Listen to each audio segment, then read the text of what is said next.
뒷모습이 보이면 사랑이 시작된 거래요. 처음 봤어요. 아버지 뒷모습. 그래서 제가 아버지 쪽을 가서 태어나서 처음으로 아버지를 제가 안았어? 딱 안았어요.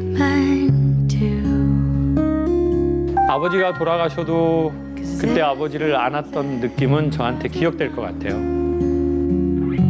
제가 9살 때 아버지 나이 34살 혼자 되셨어요.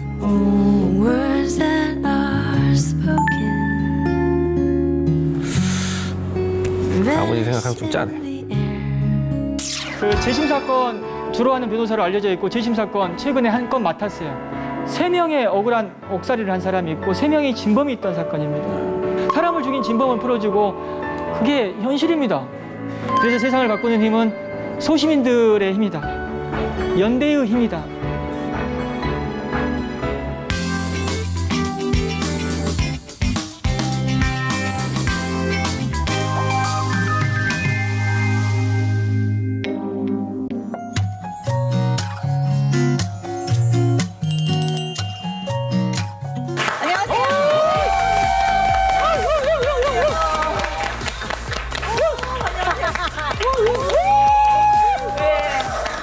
대기실에서 이게 사람의 소린가 싶을 정도로 아주 막 그 사람의 웃음소린가 싶을 정도로 하여튼 무슨 소린가 알고 봤더니 홍문아 씨 웃음소리더라고요.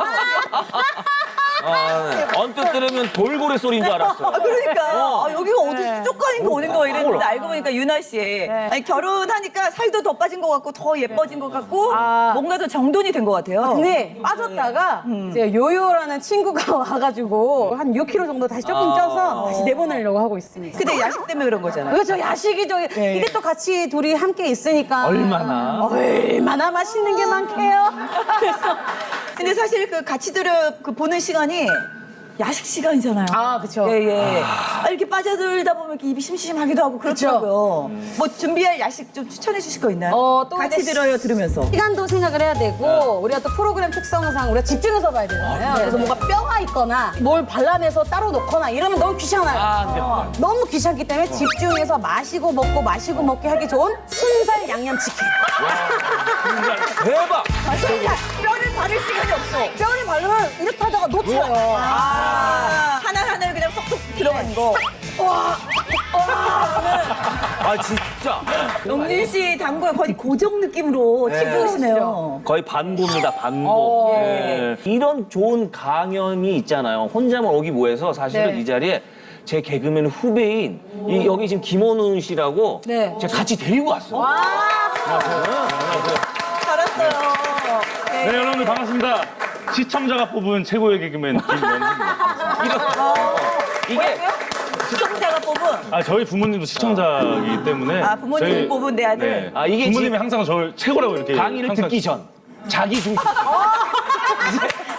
한 2번 나오면은 열리게 돼. 나오면. 귀를 열게 돼 있어. 청중 여러분들 오늘의 이제 주인공들이십니다. 이분들 저희가 어려운 발걸음 하셨는데 그냥 보내드릴 순 없죠. 그리고 선물도 받아가시기 바랍니다. 네, 수고했습니다.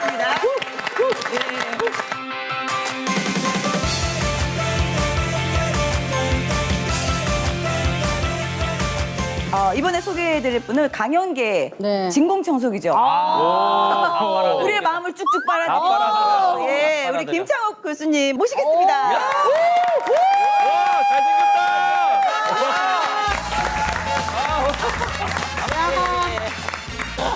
실물 배우 깜짝 놀랐어요. 너무 멋지셔가지고 이태리 모델 같아요. 약간 그런 느낌이 있어요. 페리 쪽이죠? 근데 고향은 해남. 제주도인가요? 부모님은 해남에서 해남분이시고? 나셨고 예. 저를 제주도에 가서 나셨고 물 건너서 오신 조금 이국적이에요. 해외네 그래도 해외. 자, 오늘의 주제는 정말로 생각만 해도 가슴 뭉클한 그런 기분이 드는데요. 누구나 가슴 한켠에 있는 이름입니다. 아버지. 우리 엄마, 보통 하면 이제 엄마를 떠올리는데 아버지 하면 희한하게 다른 찡함이 또 있는 것 같아요. 찡함과 약간 짠함에 좀 차이가 있는 것 같아요. 애틋함, 애잔함. 애잔함 그렇죠. 예. 그 아버지의 마음을 읽어드립니다라는 주제로 오늘 함께 해주실 겁니다. 김창 교수님. 네. 부탁드립니다. 네. 사람들이 살면서 아, 나 이거 좀 한번 해보고 싶은데 네. 망설여지는 것 중에 하나가 타투가 있어요. 맞아요. 타투. 아, 저도 해보고 싶었는데. 저도 해보고 싶어요. 문신 이 타투를 서양에서 되게 많이 하잖아요. 자유롭죠, 좀. 미국에서 그래서 조사를 했어요. 제일 많은 1위가 뭐냐? 뭐예요? 궁금하다. 1위가 뭐냐면 마마 엄마. 그리고 자기 엄마 이름. 네. 2위가 뭘 것 같으세요? 아버지겠죠. 아빠 나와야죠. 아빠가 아니고 지저스, 마리아 그리고 갓. 3위는 아빠. 할리 윌슨이에요. 오토바이? 오토바이. 오토바이를 여기다 그린다고요? 아니, 오토바이 모양을 그리거나 그 네. 브랜드를 새기는 거예요. 할리 이렇게요? 너무 좋으니까. 오. 4위에도 5위에도 아버지. 아빠는 없어요. 없어요? 그러니까 그게 순위권 안에 아예 아버지의 이름을 새기는 거는 서구권에서도 별로 없더라고요. 진짜 없어요? 유난히 아버지에 대해서는 좀 이렇게 뭐가 있나 봐요. 또 비슷하구나. 아버지 그리고 여기 지금 이제 싱글이신 여성분들 계세요? 아무도 안 계세요? 한 분? 두 분? 두 분, 두 분. 그럼 제가 두 분께 추천드릴게요. 나중에 결혼할 때 이거 보면 좋다. 그건 그 남자의 재산 관계나 부모님의 유산이 아니고요. 아버지하고 친밀도가 어느 정도 있는지를 저는 한번 추천드려요. 제가 어느 날 궁금하잖아요. 엄마는 어떻게 아빠랑 결혼했어? 물어보죠. 이런 거 자식들이 부모한테 물어볼 때가 있죠. 어떻게 있죠. 만났어? 어떻게 만났어? 네. 엄마 18, 아버지 21에 그 양가 어른들이 술을 잡수시다가 뭐 기분도 좋고 뭐 이렇게 하니까 네. 자네 딸 우리 아들 줘. 그랬더니까 외할아버지가 술도 취하고 기분도 좋아서 네. 그러세 이렇게 한 거예요. 그러세. 예전에 또 그렇게 했어. 네, 세상에서 제일 슬픈 새 그러세. 아. 그래서 엄마는 본인의 의지와 상관없이 그로세로. 그로세로 아버지를 제대로 알지도 못하고 결혼을 하게 된 거예요. 오. 그래서 결혼하는 날 아버지를 처음 봤대요. 결혼하는 날요. 결혼하는 날. 어머나. 그러니까 예전에는 뭐 연애 이런 단어가 되게 부정적이었던 시절이 있었잖아요. 뭐 연애 저기 엉덩이에 뿔난 것들 이런 시절이 있었어요. 부끄럽고 막. 예, 예. 어린 나이에 연애질이나 맞아. 소문나면 집안 망신이라고. 그렇죠. 아주 예전에는 그 소문 나서 그 여자 그 남자랑 결혼 안 하면 안 하면 망신살이고. 왜냐면 지금이야 이런 대도시에 살면 내가 이 여자를 만나고 저 여자 만나고 그거 몰라요. 관심도 없고. 오히려 부모님들이 만나보고 그렇죠. 결혼하라고. 근데 그렇죠. 예전에는 많이 만나봐요. 그때 뭐 한 70년 전 해남 그때 좁은 그 공동체였으니까 네. 마을이고 다 아니까. 그래서 이제 결혼을 하는 날 그날 처음 알았죠. 아버지가 귀가 안 들린다는 것. 그러니까 아버지가 귀가 안 들린다는 걸 제대로 얘기를 안 해주고 결혼해버린 거죠. 근데 아버지가 인물이 되게 좋으세요. 질서 그러시더라고요. 지켰거든요. 진짜 잘생기셨어요. 질서를 아버지 지켰고 아버지 닮으셨구나. 아니 저는 이제 엄마 좀 닮아서 엄마 좀 질서 안 지켰거든요. 약간 무디 있어요. 그리고 저희 엄마가 그러는 거예요. 장호가 너 살아봐라. 그 부부라는 것이 얼굴을 먹고 사는 것이 아니다잉. 사람 안에는 사람이 있어야 돼. 누구 애비는 사람이 아니요? 아니 웃어도 되는 거예요? 사람 안에는 사람이 있어야 돼. 누구 애비는 사람이 아니요? 아니 웃어도 되는 거예요? 웃어도 되나요 이거? 아니 옛날 어머니들은 꼭 그죠? 그렇게 얘기를 했어. 그죠? 씨가 말에 뼈가 있대. 어머님이 네. 하시는 말씀이니까. 자기 남편이니까. 그렇죠. 그리고는 이제 아버지는 그림을 이제 하셨었잖아요. 동양화 전공이시군요. 네, 네, 아버지가 뭐 이런 걸 많이 하셨었죠. 그리고 이제 지역사회에 환원하시고 뭐 이제 그런 걸 많이 보여주셨어요. 그래서 저는 여성들에게 그런 말을 해요. 제가 누나의 삶도 보고 엄마의 삶을 보니까 여성분들 귀가 들리는 남자랑 결혼하세요. 자, 그럼 이 말이 무슨 말이에요? 청각장애를 가진 사람과 결혼하지 말라는 말이에요? 아니에요. 내 말을 이해하고 내 말이 들리는 남자가 있어요. 말귀를 알아듣는. 그렇죠. 그래서 이제 저는 아버지하고 아예 그 기회가 차단돼 버렸잖아요. 그 드라마나 요즘에 보면 뭐 영화나 이런데 일상에서 보면 아버지하고 아들들 이렇게 그 어린이집이나 이런 거 끝나고 만나면 막 아빠 아, 예. 맞아. 근데 이제 제가 어렸을 적에는 저희 아버지가 노동일 하셔서 연장 가방 그 망치 막 이런 거 정 이런 걸 가진 가방을 하고 저렇게 하면 그때는 골목에서 놀았거든요. 그럼 아빠가 저쪽에서 오면 아 근데 이거 인사를 해야 되나? 아는 척을 해야 되나? 근데 이거 뭐 어떻게 안녕하십니까? 진짜 이거 어색해서. 선생님 만나 안녕하십니까? 어떻게 될지 아버지? 몰라서. 맞아. 근데 아버지한테 안녕하십니까는 좀 너무 거리감이 많은데. 아닌데 그렇다고 내가 막 아빠 막 이러는 사이가 안 해봐가지고. 아닌데. 네. 그럼 이제 어떻게 하냐면 이렇게 보다 골목으로 얼른 숨어버려. 그리고 이제 친구한테 야 우리 아빠 가면 얘기해줘. 나 얘기해줘. 어머나. 그러니까 이런 사이로 저는 자란 거예요 아버지하고. 사람들이 저한테 김 선생 눈이 왜 이렇게 슬퍼 보이냐 그렇게 말하던 때가 있었거든요. 요즘은 되게 그게 줄어들었어요. 근데 제가 그걸 엄청 많이 들었어요. 뭐 사슴 같다, 뭐 미어캣 같다. 그 얘기 많이 들었어요. 그 약간 불안한 눈이잖아요. 눈치 보고 이렇게, 약간. 이렇게. 왜냐면 이제 아버지가 그림을 그리고 이제 집에 들어오시면 집이 언제 싸울지 내가 언제 도망을 가야 되는 건지 이걸 계속 앞뒤 상황을 살펴야 되잖아요. 폭풍 전형. 그러니까 제가 그때 생긴 눈빛인 것 같아요. 뭔가 그늘이 있다는 거죠. 그러니까 이제 어렸을 때부터 전쟁을 너무 많이 본 거죠. 불안한 상황을.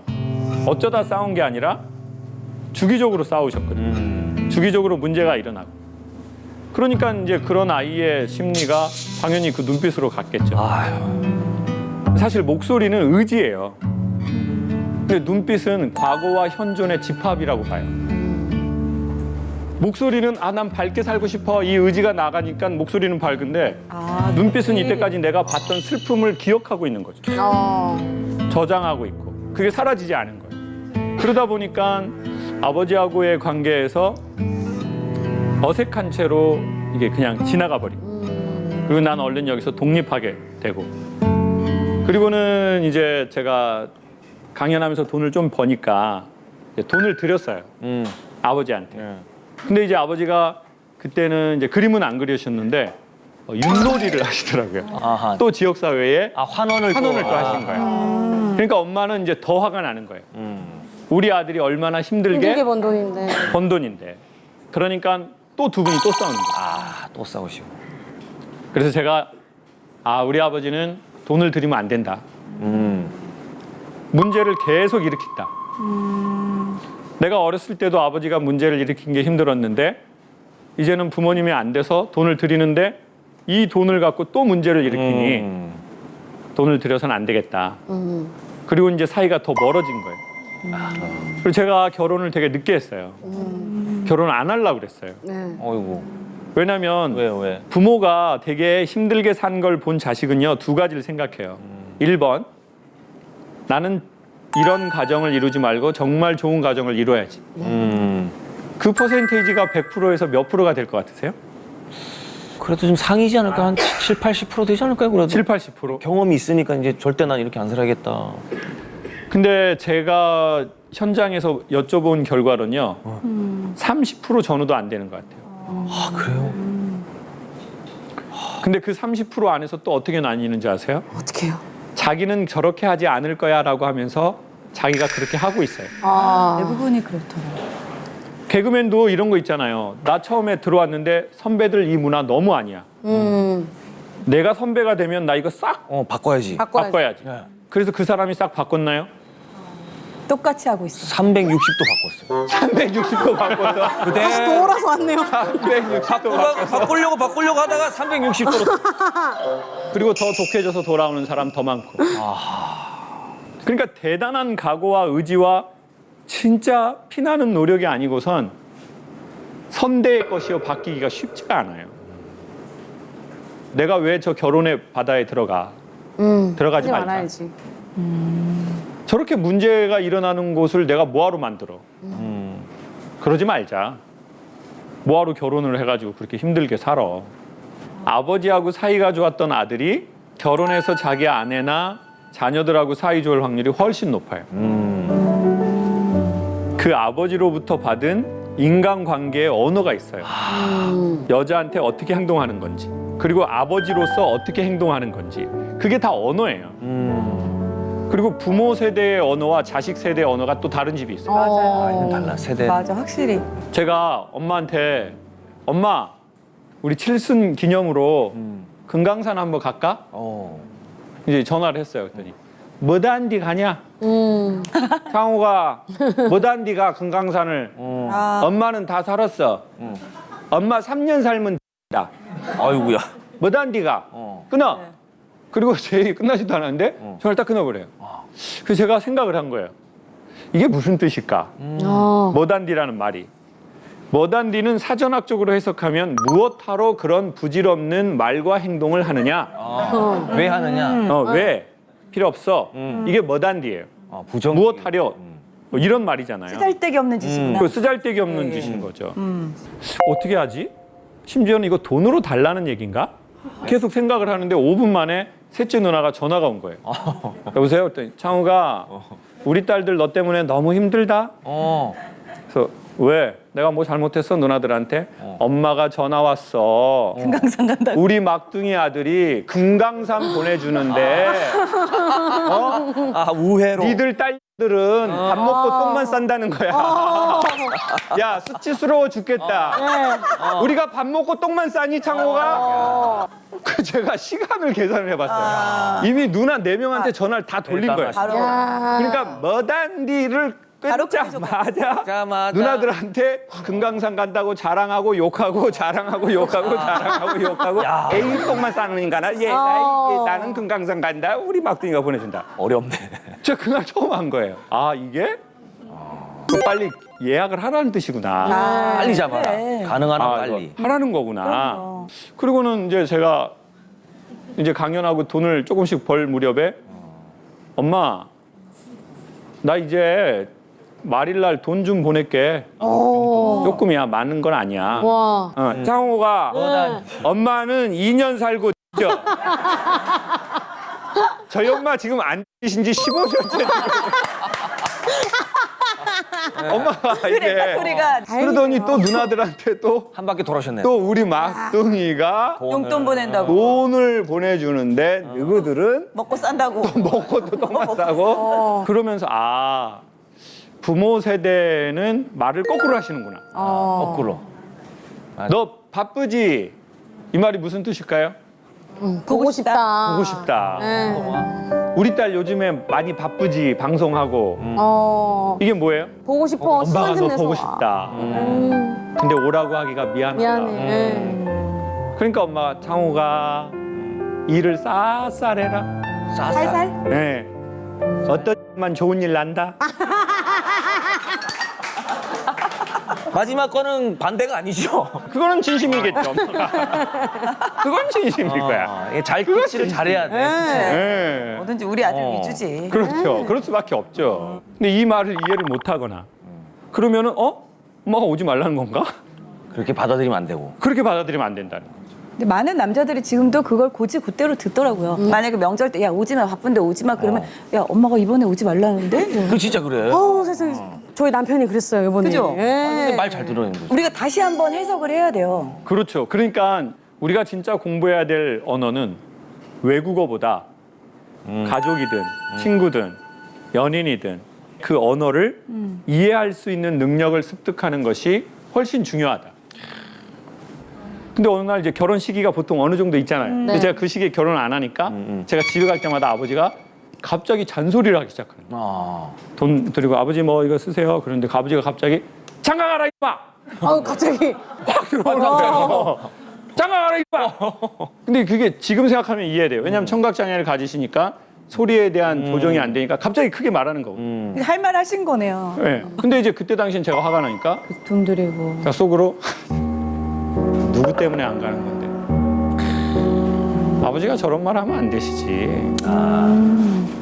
이 기분은 일단 딱 상했는데 이렇게 할 수는 없으니까 예 갈게요 아버지 쓰세요. 그러니까 이제 아버지가 장가 가라고 이봐. 너희 친구들은 다 장가를 가가지고 손자를 낳는데 그래서 제가 여기서 갑자기 확 불이 나면서 딱 일어나고 아버지한테 싸울 수는 없으니까 엄마 나 갈게. 그리고 이제 영화처럼 딱 나가려고 그러는데 엄마가 된장 가져가라고 옹기에다가 된장을 싸주셨어요. 아, 그 와중에 또 챙겨주시네. 그 와중에. 이런 된장. 근데 어설프게 철이 났어요. 엄마가 나한테 유일하게 해주실 수 있는 이 된장을 내가 갖고 가야 된다. 기쁨이죠, 엄마. 가져가야죠. 이것과 안 갖고 가면 엄마가 너무 슬프다. 아유, 엄마 상처 여기 눈치 보래, 여기 눈치 보래. 하고 화를 또 그래서 치면. 된장을 딱 들었는데 무거워. 무거워. 그리고 제가 지포 좋아하거든요. 좋아하는 게 많아. 지포 그거를 또 한 30장을 내가 이 왕지포에 된장. 이쪽은 또 옹기 된장에 둘 다 냄새나는. 누가 보면 칼하고 방패 들고 가는 줄 알겠어. 전사처럼. 딱 나가는데 엄마가 장호가 엄마가 신발도 안 신고 막 뛰쳐나오는 거야. 가슴 아프지. 장호가 너가 참아라 너가 참아라. 너그 애비 평생을 저러고 삽니다. 엄마가 미안하다. 그런데 정말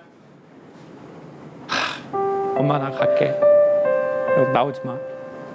그리고는 이제 아버지랑 더 틀어져 버린 거예요. 장가 가라 그 사건 이후로. 그리고 말은 못했지만 속으로는 아버지 제가 누구 때문에 장가를 안 갑니까? 그 말은 감히 할 수가 없죠. 여기까지. 제가 뭘 봤습니까? 아우. 제가 어떻게 뭘 합니까? 이걸 말하고 싶은데 이런 말 자체가 아예 통하지도 않고 이 말을 하면 완전히 이제 전쟁의 시작이니까 할 수도 없는 거예요. 그러니까 엄마는 미안하다고 하고 그리고는 아버지하고 사이가 더 틀어져 버린 거죠. 아버지하고의 사이가 틀어진 아들들이 여러 가지로 문제에 대해서 영향을 받아요.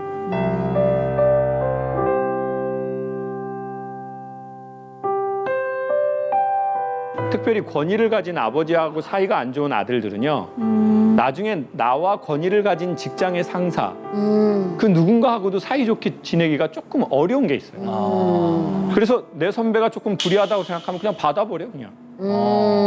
그냥 시한폭탄처럼. 그렇죠. 그렇게 지르고 기회 되면 부딪히고 막. 억울하니까. 이때까지 내가 참았으니까. 쌓인 게 있어. 어렸을 적에는 내가 힘이 없었는데 나도 이제 힘이 생겼다 이거예요. 나도 근육에 힘이 생겼고 나도 정신에 힘이 생겼고 나도 돈의 힘과 권력의 힘이 생겼으니 내가 왜 참냐 이거예요. 또 한 번 부딪혀 보면 또 약간 그렇죠. 그런 게 있잖아요. 근데 어느 날 제주도에서 전화가 온 거예요. 그래서 이제 여보세요? 그랬더니 치과에 어떤 치과라는 거예요. 그래서 강의 의뢰하시려고 하십니까? 그랬더니 그게 아니고 아버지가 누구누구씨 맞으세요? 그러는 거예요. 저희 아버지 성함을 얘기하더라고요. 그래서 맞습니다. 왜 그러세요? 그랬더니 왜 치과에서? 할아버지가 여기 치과에 그 신경 치료하고 임플란트를 하러 오셨는데 그 돈을 저한테 낼 수 있는지 물어보라고 해서 전화를 했다는 거예요. 비용이 또 아버지가 직접 전화 안 하시고. 아니 귀가 안 들리니까요. 그래요? 전화를 할 수 없으니까. 해달라고. 이제 임플란트가 되게 비싸잖아요. 그럼요. 근데 아버지가 수입 재료로 하시기를 원한다고 그것도 찍었대요. 세라믹으로 그냥 할 거면 또 좋은 걸로 하셔야지. 상하로 이렇게 또 좋은 걸로 이렇게. 다 선택은 해놨는데 이게 돈이 많이 나왔으니까 돈 내실 분이 이제. 저보고 예. 우리 막둥이한테 전화를 해서 돈을 낼 수 있냐고 저분이 물어보라고 예스 했다는 하셔야지. 거예요. 그래서 제가 아니 자식이 6인데 그럼 분파일을 해야지. n분의 1. 이걸 왜 내가 다 써? 솔직히 그런 마음이 탁 드는 거예요. 내가 막내인데. 나도 막내인데. 그러다가 제가 그냥 예, 제가 할게요. 잘 좀 부탁드리고요. 계좌번호 보내주세요. 그랬더니 이제 제가 전화를 끊으려고 그러는데 그런데요. 할아버지가 전화를 좀 바꿔달래요. 그러는 거예요. 왜? 제가 저희 아버지는 귀 안 들리시는데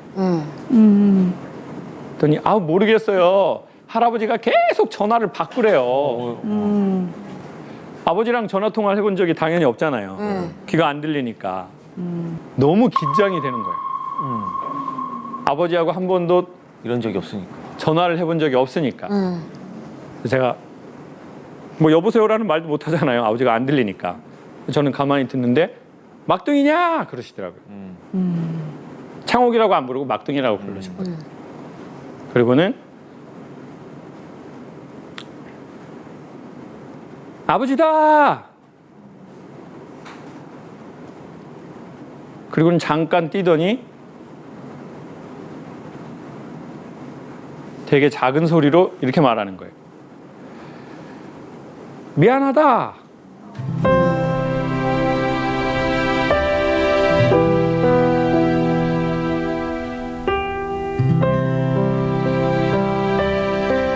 원래 귀가 안 들리면 소리를 줄이지 못하거든요. 크게는 해도 작게는 못해요. 이건 정말 마음이 미안한 거예요. 정말로. 그리고 아버지하고 그렇게 몇십 년 살아보니까 전 알 거 아니에요. 이분의 소리 패턴을. 그래서 제가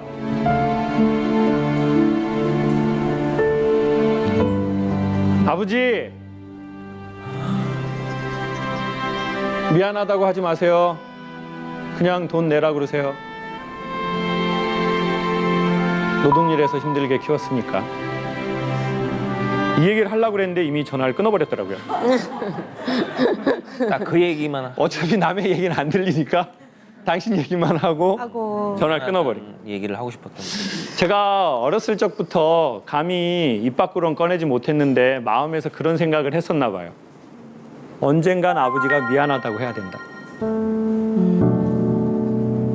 언젠간 엄마한테도 미안하다고 해야 되고 자식들한테도 미안하다고 해야 된다. 아버지 입으로.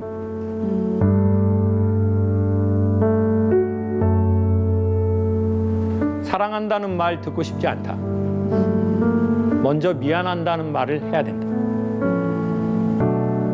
근데 그 말을 실제로 처음 들은 거잖아요. 그러면 용서가 되고 기분이 좋아져야 되는데 속이 엄청 상하는 거예요.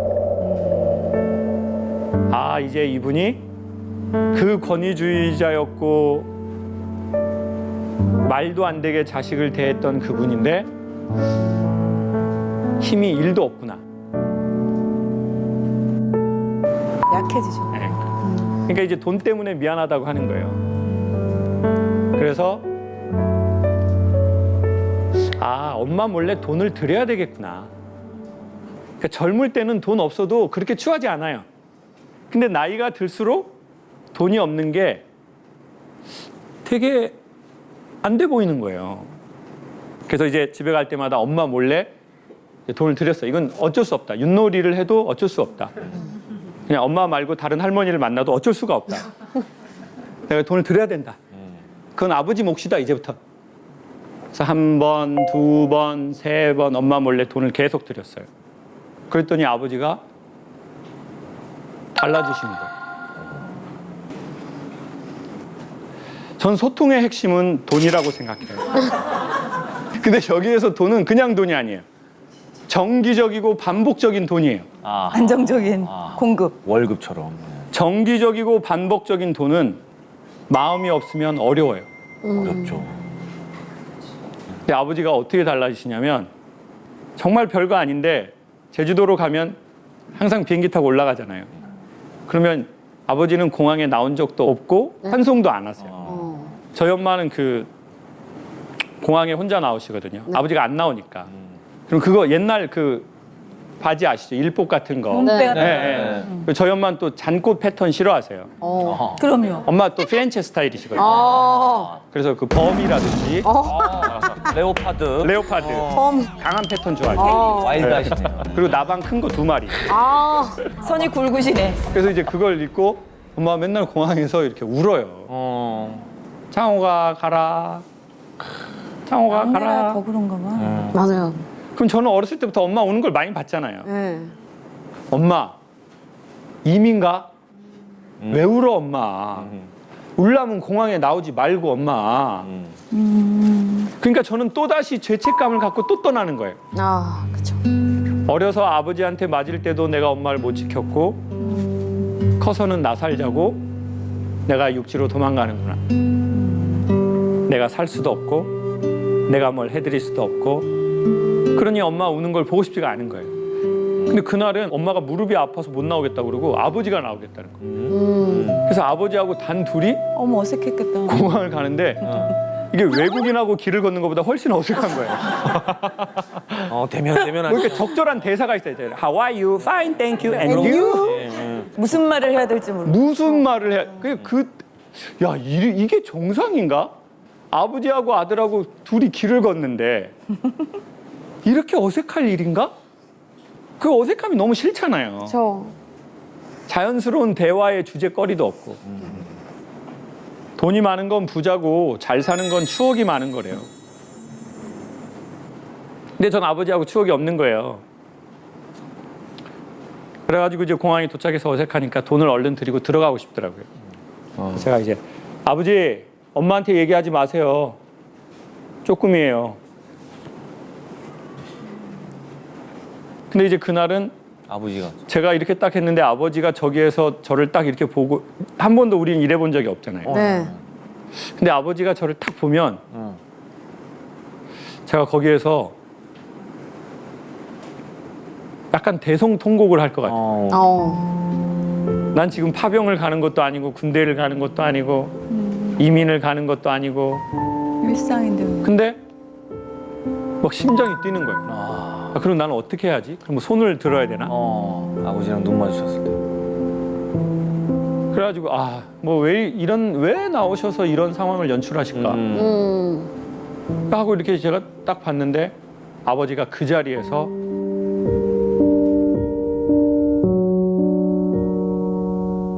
돈을 세고 계시더라고요. 확실하시네. 네, 확실하시네요. 그래도 아버지가. 많이 드렸나 보네요. 가실 때까지 계속 세고 있으니까. 제가 신권 드렸거든요. 그건 빳빳하죠. 신권. 근데 아버지가 이제 잠바에 돈을 이렇게 넣고 저를 안 보고 그냥 가시더라고요, 절로. 근데 이제 제가 이렇게 보는데 갑자기 온 공항의 조명이 꺼지고 핀 조명 하나가 아버지 등 뒤를 비추는 것처럼 이렇게 보이는 거예요. 뒷모습. 그리고는 두 가지가 보이는 거예요. 첫 번째는 왼쪽 어깨가 상당히 내려앉으신 모습. 두 번째는 오른쪽 무릎을 꺾어서 아주 불편하게 걸으시더라고요. 아버지가 되게 체격이 좋으신 분이었거든요. 처음 봤어요. 아버지 뒷모습을. 그것도 2초 이상 보면 제가 거기서 또 울 것 같더라고요. 그래서 그냥 들어가 버렸어요. 누군가의 뒷모습이 보이면 사랑이 시작된 거래요. 그래서 저는 그런 추천을 드리고 싶어요. 앞모습 보고 결혼하지 마시고 앞모습은 끌려서 만나는 거고 뒷모습이 보이면 그 사람하고 결혼해라. 어느 날 배우자의 뒷모습이 보이면 그때 부부가 된 거라고 생각해요. 그리고는 이제 제주도에 가면 저희는 헤어질 때 엄마하고만 허그를 해요. 아버지는 저를 한 번도 안아준 적이 없어요. 그리고 제가 아버지를 안아서는 안 돼요. 그건 마치 군대에서 이병이 장군님 안아주면서 군대 생활 열심히 하십시오. 약간 그림이 이상하네. 타령하면 안 돼요. 별 하나가 제일 힘들어 그때가. 화이팅! 이렇게 하는 거하고 똑같은 그러네. 그런 분위기니까 감히 막둥이가 어디 아버지를. 진짜 좀 어색한 집이었구나. 근데 제가 엄마하고 딱 허그를 하고 제가 아버지 쪽을 가서 태어나서 처음으로 아버지를 제가 안았어? 딱 안았어요. 앞으로 뒤로. 백허그는 아니죠. 누나! 아니 왜 그럴 수 있지? 뒤에서 살포시 이렇게 하는 왜냐면 아빠 뒷모습 보고 가슴이 짠했었잖아요. 앞으로 안았어요. 앞으로. 앞으로 이렇게 딱 안았는데 저희 아버지가 제품에 안겨서 이러는 거예요.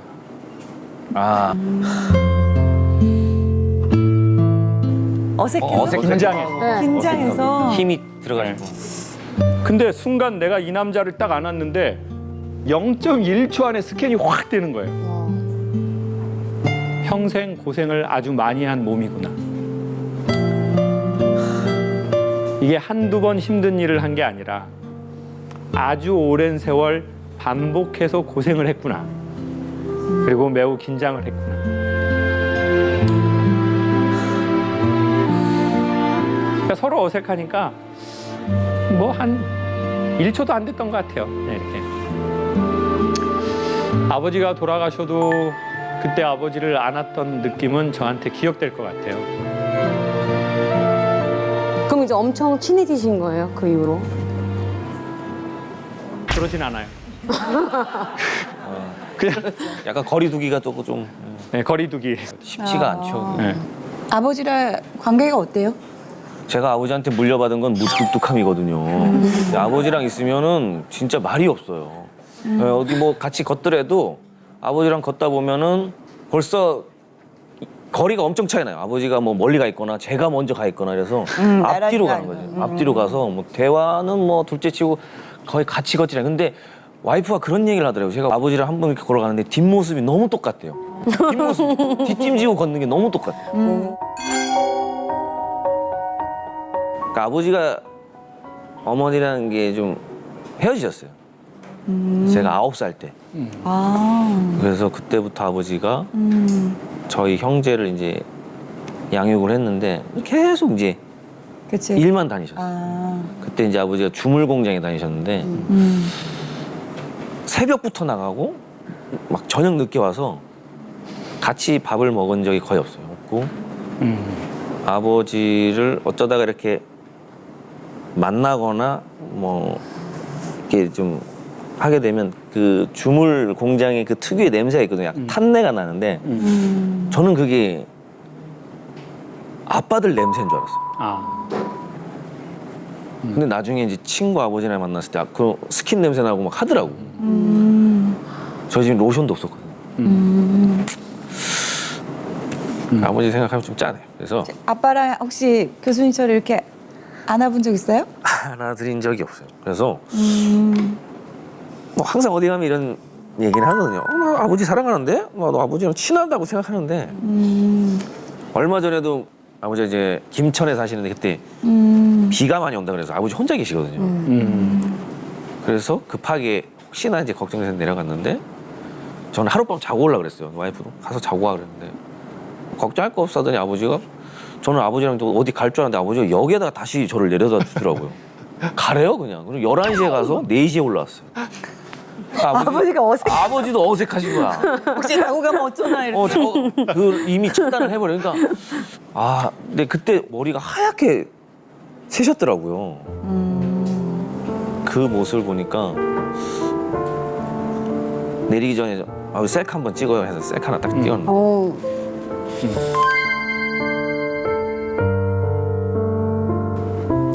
짠하더라고요. 그러니까 아버지가 아버지 나이 34살에 혼자 되셨어요. 제가 34살을 겪어왔잖아요.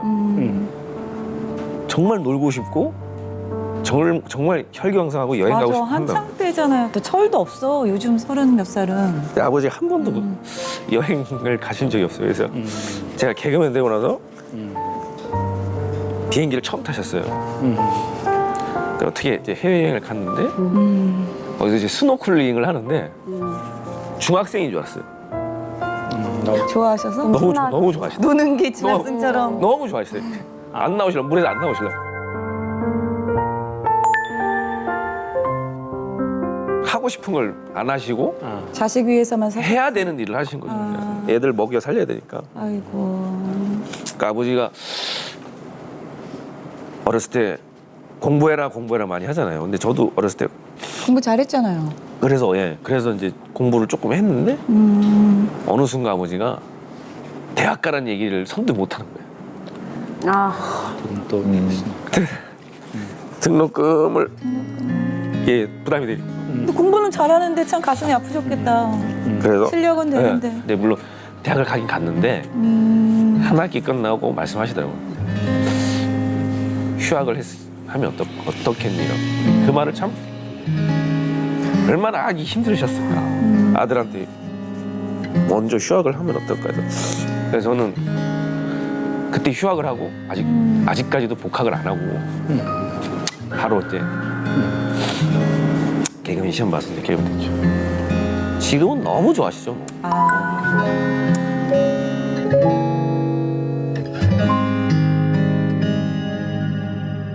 아, 이거는 제가 이제 얼마 전에 알았는데, 이제 저희 어머니도 이제 아버지하고 이렇게 따로 되시고, 그래서 어머니가 같이 계실 때도 어머니가 전적으로 이제 언니랑 저랑을 이제 다 하셨던 걸 어릴 때부터 많이 봐왔기 때문에 제 어렸을 때 기억에 엄마 따라서 무슨 삼촌 집에 놀러 간 적이 있어요. 모르는 삼촌 집에 놀러 갔는데 전 아파트에 살아본 적도 없고 아파트에 가본 적이 한 번도 없었어요. 너무 신기한 거예요. 엘리베이터가 있고 막 집에 뭐 번호가 써 있고 막 이러니까 너무 신기한 거예요. 그래서 엄마가 이제 소파에 가만히 앉아 있어. 그래서 가만히 앉았고 어머니가 뭐 집 치우시고 이렇게 하길래 친한 삼촌인가 보다 이러고 그러고 제 기억에선 그냥 그렇게 지어졌죠. 어머 어릴 때니까. 근데 이게 어떻게 얘기를 하다 보니까 그 삼촌 누구지? 아파트 살던 삼촌? 그랬더니 어머니가 어떤 삼촌? 아니 아파트 살아가지고 나 소파에 앉아 있으라고 했던 그 삼촌. 그래서 엄마가 그때 해주신 말씀이 알고 봤더니 이제 주중에는 이제 저희 미용실을 하셨거든요. 미용 일을 하시고 주말에 돈을 더 벌으시려고 이제 가사 도우미 일을 하셨던 거예요. 근데 저를 맡길 곳이 없고 제가 너무 애기다 보니까 저를 데리고 갔는데 행여나 이제 그 부잣집에 뭐 이렇게 건들면 이렇게 될까봐 가만히 앉아있어 삼촌 집이야 라고 했는데 제 기억에는 진짜 삼촌인 줄 알고 그걸 나중에 이제 결혼하기 전에 알게 되니까 너무 마음이 아프더라고요. 왜 그렇게 주말에도 쉬지 않고 그렇게 하셨는지를 알게 되니까 이거를 더 모를 수가 없더라고요. 그래서 그때도 울컥할 뻔하다가 또 센 척하려고 그 삼촌이 그 삼촌이구나 이러고 넘어갔는데 눈물이 너무 나는 거예요. 나중에 알게 되니까 이게 좀 마음이 많이 아프더라고요.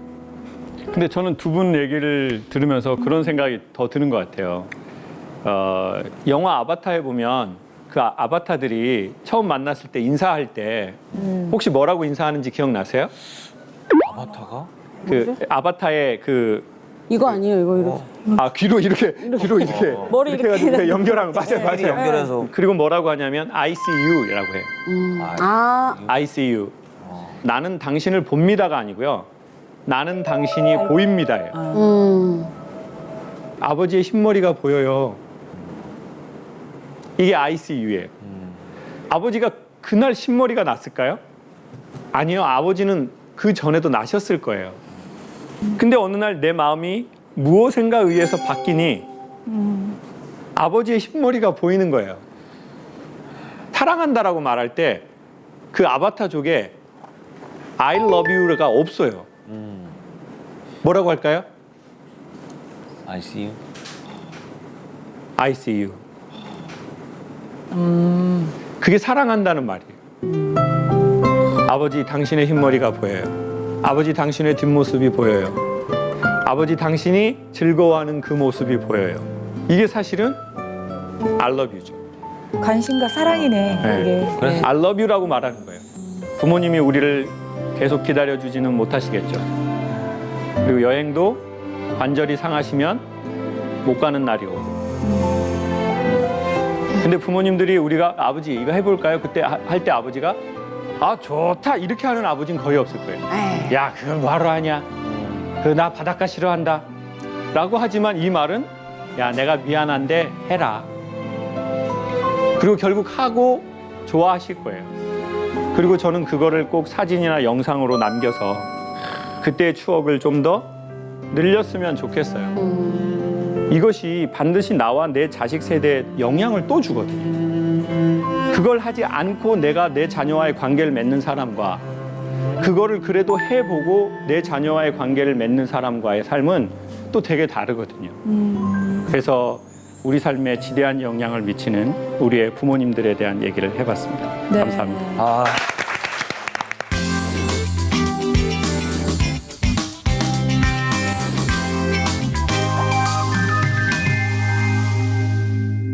지금으로부터 30년 전에 발생했던 살인사건입니다. 사람을 죽인 진범을 풀어주고 억울하게 옥살이를 21년 5개월 20일 하신 분입니다. 2살의 아이가 24살이 되어 있었습니다. 내가 살아나가 진실을 밝혀 살인자 가족이 아니라는 가족의 누명도 벗겨져야 된다는. 유나 씨와 영진 씨께 물어보겠습니다. 변호사 하면 생각나는 이미지가 어떤 이미지예요? 냉정할 것 같은 느낌이 있어요. 잘 안 웃어, 잘 안 웃어. 법대로 하니까. 그렇죠. 법대로 해. 법대로 탁탁 인정 없고 하시니까. 법대로 하고. 뭔가 좀 그런 느낌이 있죠. 냉정하고 칼 같고 그러면서 또 돈은 좀 있고 엘리트적인 어떤 그런 것도 있고. 그렇죠. 네. 근데 어쩌죠? 오늘 모실 분은 변호사가 맞습니다. 근데 지금 말씀하신 것과 정말 정반대로 삶을 살고 계신 그래요? 예, 변호사신데 사실 이분 저도 이렇게 실제로 뵙는 건 처음이에요. 특히 이분은 재심 전문가십니다. 그러니까 억울함을 풀어주시는 정말로 변호사다운 변호사 박준현 변호사님 모시겠습니다. 어서 오세요. 박준현 변호사님.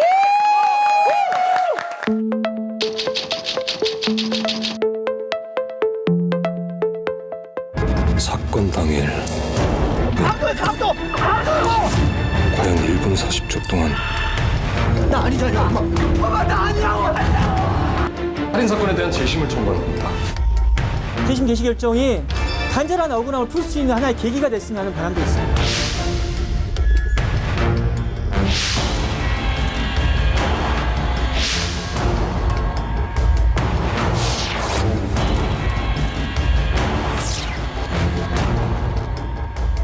박준현 변호사님이세요? 네, 맞습니다. 이거 동네 우리 오빠 저희 아랫집에 사시는 그죠?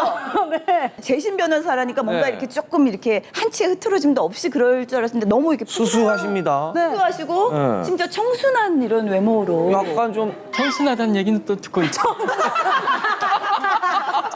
야 영화 재심의 배경이 된 익산 약촌 오거리 택시기사 사건. 네, 예. 저는 이제 그 SBS의 그것이 알고 싶다. 예. 예, 그것을 통해서 그 사건을 자세히 한번 조명된 거를 봤거든요. 영화 안 보셨어요? 영화는 이제 봤는데 그걸 통해서 자세히 스토리를 알고 예. 그럼 이제 영화를 예. 변호사랑 거짓말 못하겠다. 거짓말 못하겠다. 하여튼 사실 그런 사건을 남들은 솔직히 뭐 한두 번 할 수 있지만 이거는 보통 끈기와 어떤 그 피해자 분께 관심이 없다면 이렇게 끝까지 해낼 수 없는 거잖아요. 네. 사실은 저도 이런 사건을 주로 하는 변호사가 될 줄 전혀 몰랐죠. 그리고 또 바라지도 않았어요, 사실. 근데 사람은 자신의 의지대로만 사는 건 아닙니다. 때로는 또 어떤 운명이라는 게 있는 것 같고 제가 이제 재심 첫 사건의 성과를 내다 보니까 이제 비슷한 사건들이 계속 찾아왔습니다. 네네. 또 이미지 관리상 계속 할 수밖에 없는 상황도 되고 그러다 보니까 여기까지 오게 됐죠. 이제는 뭐 어떻게 할 수가 없어요, 지금. 예, 그러니까요. 끝까지 가서 해결을 해야죠, 그때는. 예, 이분의 성향이 또 드러나는 그런. 예. 오늘 강연의 주제가 삶이 억울할 때 당신을 구하라 한마디. 너무 멋지죠. 캐릭터가 너무 다양하셔서 오늘 기대가 됩니다. 자, 우리 박준영 변호사의 강연 함께 들어보도록 하겠습니다.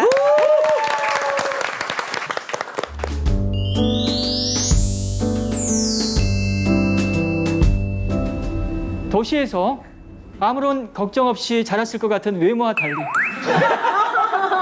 아 달리? 달리요? 무슨 얘기를 하고 싶어서?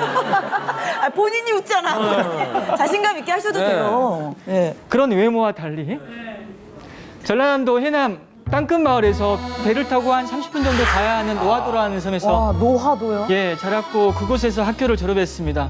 노하도는 제 고향이기도 하지만 저희 부모님의 고향이기도 합니다. 저희 부모님은 그 노하도의 한 마을에서 함께 살았던 그 오빠 동생 하다가 그리고 부부의 인연을 맺었어요. 제가 그 대학은 그 목포대학교 전자공학과에 진학은 했고 1학년 1학기를 마치고 이제 군대 갔다 와서 복학을 하지 않고 사법시험을 준비했습니다. 그래서 한때 제가 제2의 노무현이라는 얘기도 듣기도 했었어요. 이제 가는 길은 또 예. 굉장히 우쭐했죠 그때는.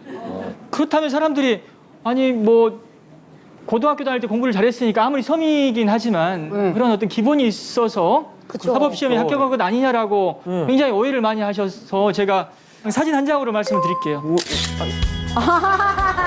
때로는 사진 한 장이 많은 사실을 말해주죠. 그죠? 네. 그 도시에서 태어나서 자랐을 것 같은 외모 딱 한 사람 보이잖아요. 와, 사진 잘 나왔다. 약간 비교는 고등학교 1학년 때 수학여행 가서 찍은 사진. 제 옆에 서 있는 친구들이 고등학교 1학년이라는 거. 그러네요. 고일 맞습니다. 고일 맞고 저는 그 어머님이 두 분 계세요. 두 분 계시는데 한 분은 저를 낳아주시고 중학교 2학년 때 돌아가셨던 저희 어머니 계시고요. 또 아버님 재혼 이후에 예, 저희들을 지금까지 키워주신 또 어머님이 계십니다. 오늘 저는 그 이 두 분의 어머님에 대한 얘기도 하고 제가 만났던 사건 속의 어머님에 대한 얘기를 좀 들려드리겠습니다. 네. 제가 눈이 사시예요. 사팔이라고 얘기도 하거든요. 초등학교 때 눈 수술을 한번 하긴 했습니다. 근데 이게 사시는 이게 한 번 수술로 고쳐지지 않는다고 합니다. 또 지금 굉장히 뽀얗고 하얀 피부. 하지만 아토피가 좀 있었어요. 어렸을 때 아토피가 꽤 있어서 참 고생 많이 했습니다. 약이 잘 안 들었고 그래서 어렸을 때 어머니께서 약재를 털어 넣어가지고 약욕도 많이 하기도 했습니다. 저희 어머님은 또 이렇게 눈과 피부 때문에 저를 데리고 육지에 많이 나갔죠. 육지에 나가 병원을 이곳저곳 많이 찾아다녔습니다. 목포까지 5시간 걸렸습니다. 저희 섬에서 타고요? 예, 배를 타고 5시간 걸렸습니다. 그래서 어렸을 때 기억은 병원 갔던 기억들, 그 어머니 손잡고 다니던 기억, 그리고 그렇게 막 멀미해왔던 고생했던 기억들이 생생하죠. 네, 이렇게 제가 사회생활을 할 수 있게 된 데에는 저희 어머니께서 섬이라는 의료 사각지대에 살았지만 그래도 아껴주시고 관심 가져주시고 했기 때문에 제가 그 어머니 덕분에 지금 이렇게 살고 있지 않나라는 생각합니다. 네. 저를 낳아주시고 길러주셨던 어머니는 1988년 10월 9일 지금으로부터 32년 전에 돌아가셨습니다.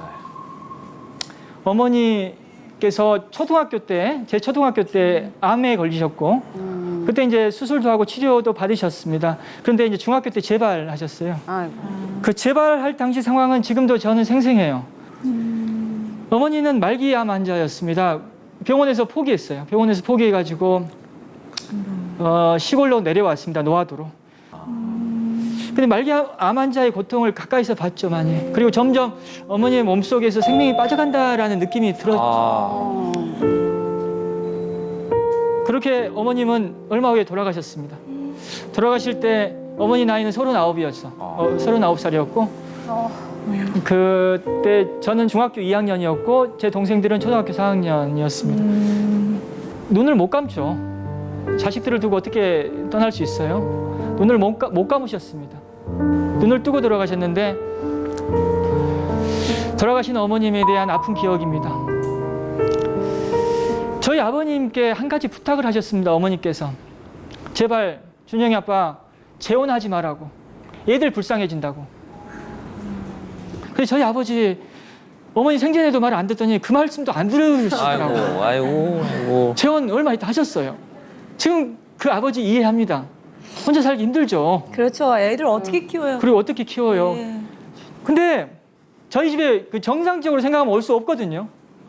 집에 돈도 없고 또 애들 남자아이들 셋. 키우기 힘들죠. 저희 집에 오신 저희 어머니, 그 어머니는 집에 왔는데 너무 답답해 보였다고 해요. 근데 너무 불쌍해서 내가 여기 와서 애들 키워봐야겠구나라는 생각하셨다고 합니다. 아이고. 다른 어떤 고려 없이 어이구. 불쌍해 보였대요. 안 돼 보였다고 합니다.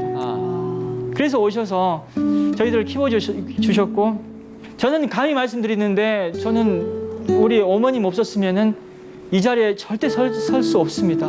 변호사 절대 안 되죠. 저는 뭐 어디 뭐 인간도를 못하고 살고 있을 가능성이 있고 제가 지금 변호하고 있는 분들 많이 계시는 곳 그곳에서 지금 살고 있을 가능성도 굉장히 크다.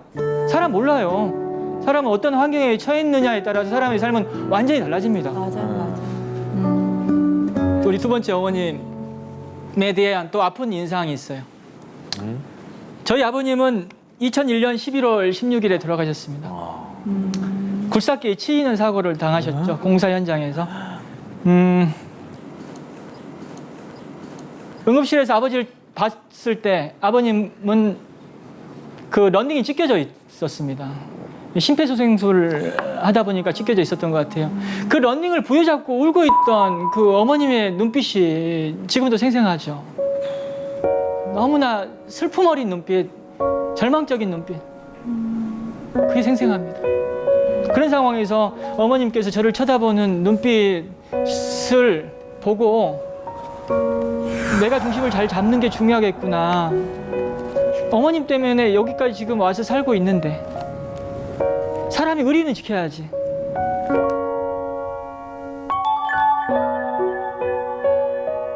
어머님에 대해서 그런 아픈 기억과 경험이 있지 않습니까? 그럼 경험들이 사람의 관점을 만들어갑니다. 사람의 생각을 만들어가거든요. 또 그런 생각과 관점에 따라서 사람과 사건을 보게 되어 있습니다. 제가 낙동강변 살인 사건, 지금 진행하고 있는 재심 사건에 관심을 갖고 있는 이유 중에 하나는 제가 제 경험상 공감할 수 없는 지점들이 이 사건에 들어있기 때문입니다. 낙동강변 살인 사건에 대해서 간단히 말씀드리면 지금으로부터 30년 전에 발생했던 살인 사건입니다. 1990년 1월 4일 부산 낙동강변에 한 여성의 시신이 발견됐습니다. 그 여성을 죽인 범인은 그 현장에 함께 있던 남자인 것 같아요. 그런데 그 남자가 사건 현장을 빠져나와서 내가 사람 죽였다라고 얘기한 게 아니라 2명의 괴한이 습격을 했고 여성은 죽고 나는 가까스로 현장을 도망쳐 나왔다고 거짓말을 하는 바람에 이 사건이 범인을 잡지 못하는 미제 사건이 돼버린 겁니다. 엉뚱하게 갔네. 그때만 해도 미제 사건에 이런 강력 사건의 범인을 검거한 경찰에게 특진을 시켜주는 제도가 있었습니다. 특진의 눈이 먼 경찰이 무고한 시민을 잡아다가 고문을 했고 그 고문 때문에 사람을 죽였다는 자백을 했고 그 자백 때문에 무기징역을 받았던 사건입니다. 야, 이거 무슨. 이분이 낙동강변 살인 사건으로 억울하게 옥살이를 21년 5개월 20일 하신 분입니다. 와. 이제 이 사건의 이제 재심을 지금 진행 중에 있고 재심 개시 결정은 올 1월에 내려졌습니다. 그리고 아마 무죄 판결은 올 12월 전에는 나오지 않을까, 올해를 넘기지 않을 거라는 생각하고 있습니다. 본인으로 하여금 무기징역을 받게끔 한 사건 기록을 보는 데 있어서 확대경으로 보고 있지 않습니까? 근데 확대경이라는 게 전자파가 나와가지고 몇 글자를 못 봐요. 어떻습니까? 본인을 억울하게 만든 사건 기록조차도 단 한 번도 제대로 보지 못했다는 거. 얼마나 보고 싶겠어요. 이분에 대한 얘기를 한번 해볼게요. 시각장애를 언제부터 앓게 됐고 또 시각장애인 아들을 둔 어머니가 어떤 노력을 기울였고 그 어머니의 노력이 이 사건 재심에 어떤 영향을 줬는지에 대한 얘기를 한번 해보겠습니다. 장 선생님께서는 초등학교 4학년 때 갑자기 시력이 떨어지기 시작했다고 합니다. 어렸을 때. 갑자기 시력이 떨어지니까 학교 칠판이 안 보였던 것이고 칠판이 안 보여서 더 이상 공부를 할 수가 없었어요. 그래서 초등학교를 중퇴했습니다. 세상이 얼마나 막막했겠어요. 친구도 싫고 세상도 싫고 그래서 그냥 방 안에서 불도 켜지 않고 이불을 뒤집어 쓴 채로 울기만 했다고 하는 거. 괴롭죠. 그 울고 있는 아들을 어떻게 해서든 밖으로 데리고 나와서 그 아들을 데리고 다니면서 전국에 있는 용하다는 병원을 다 들렸습니다. 이분의 어머니께서. 또 굿도 하기도 했다고 하더라고요. 아들을 살려보려고. 그런데 하루는 눈은행이 생겼다라는 뉴스를 라디오를 통해서 들었습니다. 이 어머니께서 아들의 손을 잡고 병원으로 향했죠. 나는 볼 것 다 보고 살았어. 많이 봤어. 너는 앞으로 살 날이 더 많잖아. 눈을 바꾸려고 했던 거죠. 아들에게. 그런데 시신경에 문제가 있기 때문에 각막 이식이나 안구 이식으로는 도저히 아무 의미가 없는 거거든요. 결국 의사가 이건 안 됩니다라고 하니까 그 절망감을 느끼고 병원 문을 나설 수밖에 없었고 어찌보면 서로가 서로에게 죄책감을 느꼈을지도 몰라요. 어머니는 아들에게 눈을 주지 못한 것에 대한 죄책감, 또 아들은 또 어머니를 이렇게 힘들게 한다는 것에 대한 죄책감. 이 아들, 그 당시 장 선생님은 세상을 벽을 쌓고 살았거든요. 앞이 안 보이니까. 그런데 결심했죠, 그때. 엄마를 힘들게 하지 않으려면은 더 이상 웅크리고 있지 말자, 좌절하지 말자, 살아보자라는 결심을 하게 됐다고 합니다. 그때 그 어머니의 그 노력 때문에 열심히 살았어요. 이런저런 일도 하기 시작했고 신발 공장에도 취직했어요. 신발 공장에서 또 아내를 만났습니다. 또 결혼도 했고 딸도 낳았습니다. 그런데 방금 말씀드린 바와 같이 너무나 말도 안 되는 오해를 받아서 하루아침에 경찰서로 끌려갔고 경찰서에서 이렇게 고문을 당했습니다. 물고문을 당했습니다. 사람을 거꾸로 매달아 놓고 얼굴에 수건을 씌우고 물을 부었죠. 우리 장 선생님 근데 또 아주 악착같이 버텼습니다. 며칠 동안 기절하고 다시 깨어나고 하는 걸 계속 반복하면서도 사람 나 안 죽였다. 범인이 아니니까. 네. 아니니까. 근데 범인이 아니어도 이 물고문 버티기 어렵거든요. 한 며칠 버티다가 일단은 여기서 살고 나가야겠구나라는 생각을 하게 됐다고 합니다. 아, 살아서 누명을 벗어야겠다. 예, 일단. 살아서 일단은 물고문을 당하면서 내가 이러다 죽겠구나라는 죽을 수 생각이 드는 있으니까. 거예요. 결국 자백하셨죠. 이 자백 때문에 무기징역 받았거든요. 아니 저걸 어떻게 견뎌요? 이 어머님은 아들이 이렇게 이제 무기징역을 받았거든요. 무기징역을 받고 그 이후에도 포기하지 않았습니다. 이 어머님은 사건 기록을 수사 기록, 재판 기록을 모아가기 시작했어요. 변호사 사무실에 사건 기록이 있겠지만 그 기록을 언제까지 보존하겠냐. 우리가 다 복사해 와야 된다. 사실 변호사 사무실에서 사건을 계속 맡아서 하는데 그 사건 기록 오래 보존하지 않습니다. 네, 보관할 때도 규정상 또 몇 년 보존하지 않거든요. 다 폐기해요. 누군가의 어떤 안타까운 기록이긴 하지만. 이제 그게 걱정이 돼서 본인이 다 일일이 복사해 왔고. 저희 아들 사건 한 사건이죠. 네, 아들 사건 기록입니다. 아들 사건 기록이 이제 세월이 이 사건에 담겨 있고 어머니의 어떤 정성이 담겨 있죠. 이 사건 기록을 들고 또 전국을 다녔어요. 여기저기를 다니고 또 감사원, 청와대, 언론사 그리고 이런 경찰이나 검찰에도 갔겠죠. 여러 군데를 다니면서 우리 아들 억울함을 풀어달라고 했었습니다. 물론 그때는 빛을 보지 못했죠. 또 재심이 쉬울 때가 아니니까. 장 선생님은 안에서 수감 생활 굉장히 성실하게 하셨죠. 억울하긴 했지만은 어떻게든 거기서 살아나와야 되니까 모범수였습니다. 그래서 2003년 8.15 광복절 특사 때 20년 감형이 이루어졌습니다. 무기수에서 20년 유기수가 된 거죠. 그 당시에 10년을 살았고 남은 10년을 살아야 되는데 뛸 듯이 기뻤다고 해요.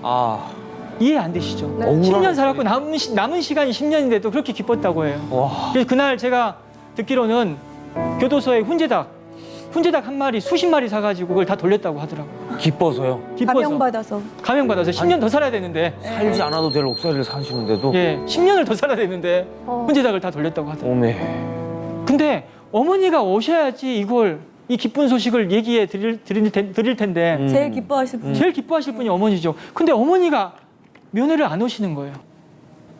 어머니는 위암 투병 중이었습니다. 8.15 광복절 특사로 감형을 받았는데 그 소식도 제대로 전해 듣지 못했던 것 같아요. 이 어머니 아들의 억울함을 푸는 걸 보지 못했기 때문에 그런 억울함 때문이었는지 허공을 응시한 채 눈을 뜨고 돌아가셨습니다. 뜯는 그대로 관에 들어가셨습니다. 억울해서. 2003년 11월에 돌아가시면서 유품으로 이 기록을 남겨놨고 그리고 유언은 내가 죽어서라도 내 자식 억울함 밝히겠다 였습니다. 재심 사건을 할 때 가장 어려운 게 뭐냐? 사건 기록이 없어요. 그런 경우가 많아요. 폐기도. 이게 영구 보존하지 않거든요. 무기징역이 확정된 사건 기록도 보통 20년 보존합니다. 이 사건 지금 30년 가까이 됐는데도 이 기록이 어머니가 기록을 남겨놨기 때문에 이 기록 때문에 재심이 가능했어요. 원본 기록이 제가 재심을 준비할 때만 해도 없는 걸로 확인됐거든요. 전산상 폐기된 걸로 확인됐었습니다. 근데 이 기록이 있었기 때문에 사건에 뭐가 문제가 있는지를 알 수 있었던 거고 이 사건이 다시금 세상 밖으로 나올 수 있었던 겁니다. 어머니가 변호인이네요. 그렇습니다. 어머님이 진짜. 어머님이 기록을 남겨놓지 않았다면은 제가 재심 이 사건 추진할 이유가 없죠. 뭐가 문제가 있는지를 알 수가 없으니까요. 이 자리에 나와 계세요. 낙동 강변 사건 재심 사건의 주인공 여기 나와 계세요. 안녕하세요. 아까 그럼 거기. 예. 이렇게 나와주신 게 너무 감사하네요. 저희가 이제 변호사님의 얘기와 또 사건 얘기를 듣고 실제 또 주인공을 이렇게 뵙게 되니까 그 당시에는 진짜 뭐 표현 못할 정도로 억울하셨을 것 같은데 어떠셨어요? 그 당시에는 제가 왜 가정하고 생이별을 해야 되는지 원망하기도 많이 했고 하지만 또 안에 갇혀가지고도 이 살다 보니까 자포자기하기 하는 지경에도 왔었고 그러니까. 하지만 이래서는 안 되겠다 한순간 가족들이 면회 와서 울고 가는 걸 보니까 내가 살아야만이 진실을 밝히는 거고 내가 살아나가야 진실을 밝혀 살인자 가족이 아니라는 가족의 누명도 벗겨져야 된다는 데 책무가 생기더라고요. 네. 그러다 보니까 이를 악물고 살아나왔습니다. 그래서 더 모범적으로 수감 생활을 하신 거예요. 예, 수감 생활을 21년 5개월 20일 동안 난 내 자신감을 쌓으면서 이겼다고 아직까지는 말은 못하지만 하고 있습니다.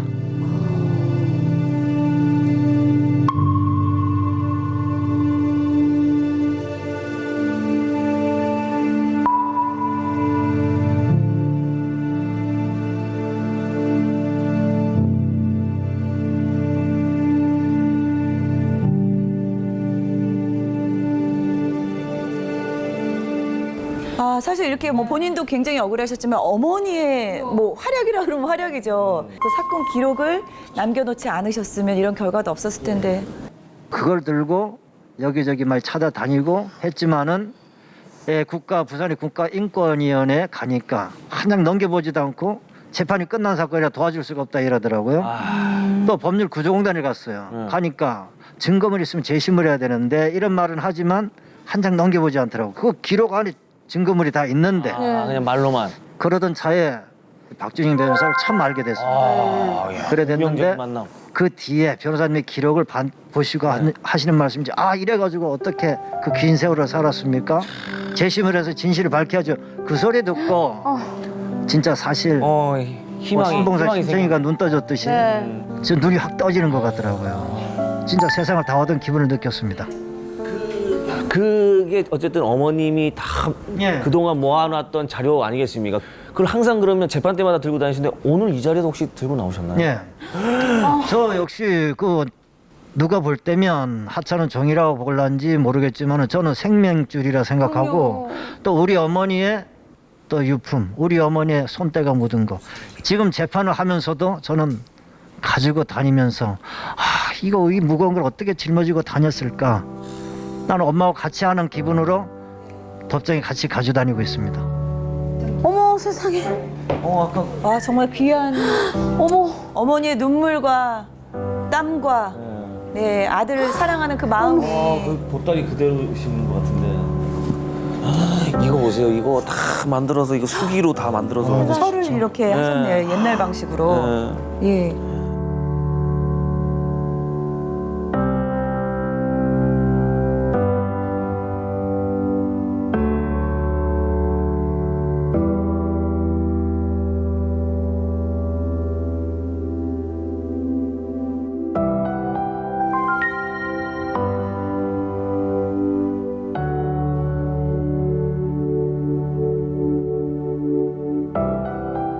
이 밖에서 이렇게 홀로 이렇게 싸우고 계신 어머니 생각이 진짜 많이 났을 텐데 특히 좀 많이 생각났던 적이 있으세요?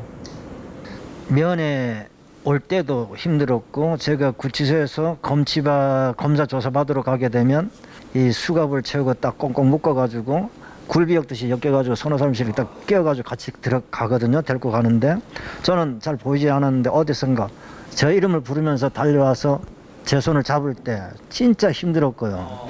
저는 안에 있다 보니까 어머니 아버지 돌아가신 것도 못 보고 제 진짜 하늘 아래 둘도 있어서는 안 될 불효자라 생각합니다.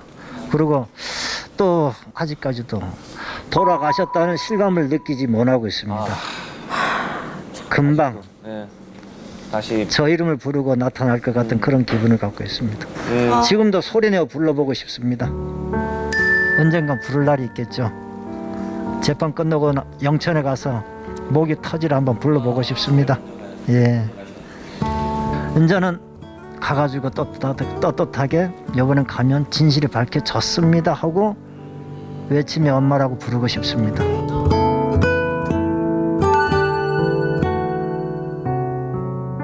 삼내 나라슈퍼 사건. 이 사건에도 저를 감동시켜 주신 이 사건의 어떤 알려지지 않은 사실을 안다면은 다들 아, 이 사건에도 이런 어머니가 계셨구나라고 하실 겁니다. 네. 그 사건 속에 두 분의 어머님에 대한 얘기를 한번 해보겠습니다. 예. 3대 나라 슈퍼 사건은 지금으로부터 벌써 21년 됐네요. 1999년 2월 6일 전북 안주 3내 한 슈퍼에 3명의 강도가 들어가서 현금 그리고 폐물을 훔쳐 나왔거든요. 근데 현장에 있던 할머니가 질식사했습니다. 강도 치사 사건이죠. 그 사건으로 인해서 억울하게 옥살이한 사람이 3사람이 있고요. 또 그 당시에 풀려난 진범이 3사람이 있습니다. 2000년 당시에 진범이 따로 있다는 제보가 있었거든요. 그게 부산지검에서 제보를 받아가지고 수사를 실제 진행했었습니다. 근데요? 검사 앞에서 자백까지 다 했었어요. 진범이? 진범이요? 근데 너무나 어이없지만 이미 유죄를 받고 복역 중인 사람이 있었기 때문에 그 잘못된 수사를 이제 바로잡기는 어렵다고 그 당시에 봤던 것 같아요. 진범이 잡아뗀 것도 아니고 내가 진범이요 했는데도 예. 진범도 어이없었겠다. 풀어주니까. 그게 이제 뭐가 중요한데? 아니 무슨 말도 안 되는 지금은 말도 안 되지만 그 당시에는 그런 말도 안 되는 일이 벌어졌어요. 진범이 이게 덮어버렸죠 사실. 진범 풀어주고 사람을 죽인 진범을 풀어주고 억울하게 옥살이하고 있던 그 사람들은 계속 그냥 만기까지 복역하게끔 만든 사건이 3대 나라 슈퍼 사건입니다. 안타까운 사건이죠. 그 사건 이제 재심을 통해서 2016년에 무죄 판결을 받았거든요. 받았어요. 근데 그 재심과 무죄 판결 그 과정에서 사건 현장에 있던 피해자 유가족의 노력이 절대적이었습니다. 일단 이 사건이 공론화되는 과정에서 굉장히 그 언론에서 관심을 보일 수 있었던 이유는 유가족이 현장 검증 과정을 찍은 영상이 있었습니다. 그 영상을 잘 보존했기 때문에 재심 가능했다고 생각합니다. 막 강제로 시키거든요. 때리기도 하면서. 완전 앉아. 빨리 목을 카트래. 공지 됐으니까. 너가 머리 받쳐줘야지. 그렇지. 너가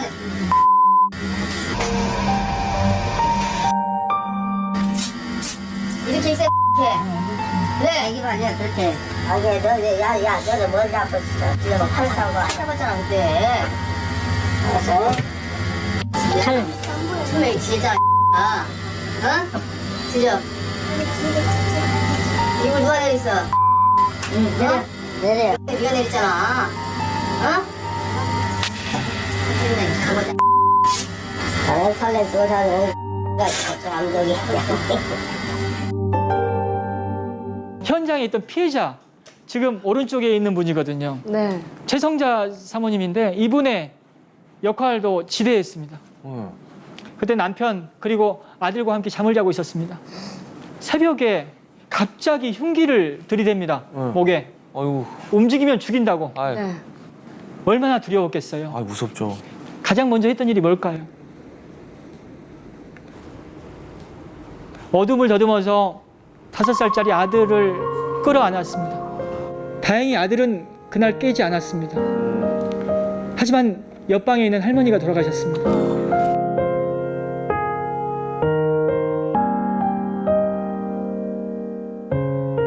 그 5살 아이가 깰까봐 예, 마음 졸여서 그 어머니가 직접 이제 나오신 거잖아요. 당시 그 아들 깨지 말라고 꼭 안으셨잖아요. 그때 심정이 어떠셨어요?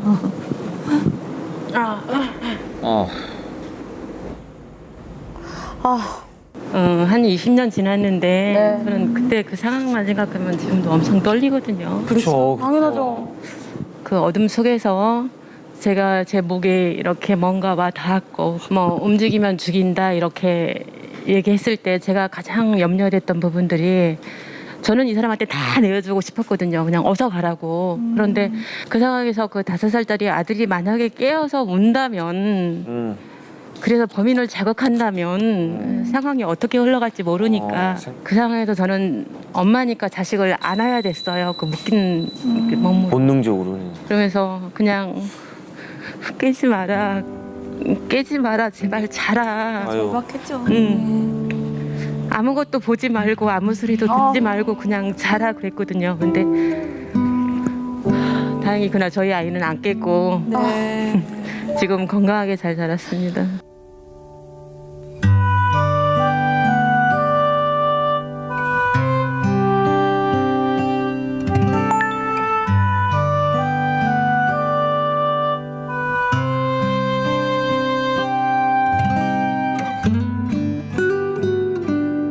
그 사건 이후에 이분은 밤길을 혼자 못 다녔어요. 못 다녀요. 어떻게 밤길을 다니겠어요?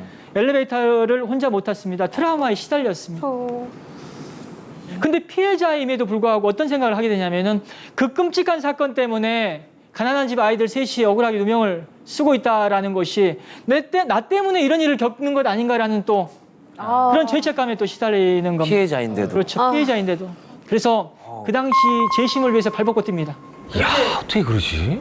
2000년도에 그 법원에 제출한 탄원서 중에 일부인데요. 재판장님, 저는 처음 범인을 잡았을 때 제가 알고 있는 유일한 단서인 범인의 목소리를 움직이면 죽인다. 이런 범인이 했던 목소리를 정확히 기억하고 있거든요. 그 목소리를 왜 저한테 확인시켜주지 않았는지 나는 그게 궁금하다. 범인 잡혔을 때. 결정적이다. 그거는 제가 봤을 때는 그 당시에 경찰들도 억울한 누명을 쓴 사람들이 범인이 아닌 걸 알았다고 저는 봅니다. 그 목소리만 확인시켜줬다면 그 사건은 그때 바로 잡혔을 겁니다. 아닙니다 했을 텐데. 그렇죠. 그 진범 찾기 위해서 또 이렇게 탄원서 같은 것도 했잖아요. 네. 본인이 엎드리신다고. 네네. 억울한 그 분의 부모처럼 그렇게 역할을 해주셨잖아요. 처음에 이제 아까 그 얘기지만 저는 분명히 그 사건에 있었던 피해자거든요. 네네. 근데 제가 견딜 수가 없는 거예요. 저희 집에서 일어난 일 때문에 제가 그냥 모르고 살았으면 괜찮은데 저희 집에서 일어난 일 때문에 그것도 너무 아픈 친구들이 옥살이를 하고 있다는 걸 알았어요. 바로 사건 일어나고 나서.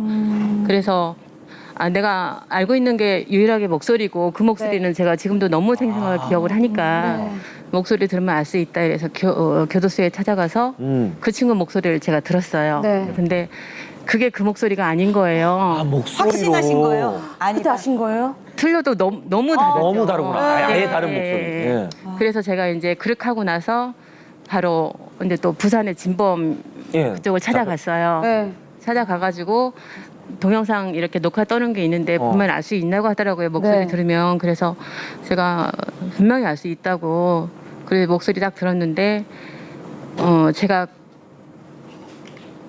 그날 들었던 그 범인의 목소리가 거기에 있더라고요. 그래서 제가 주저앉아서 울었죠.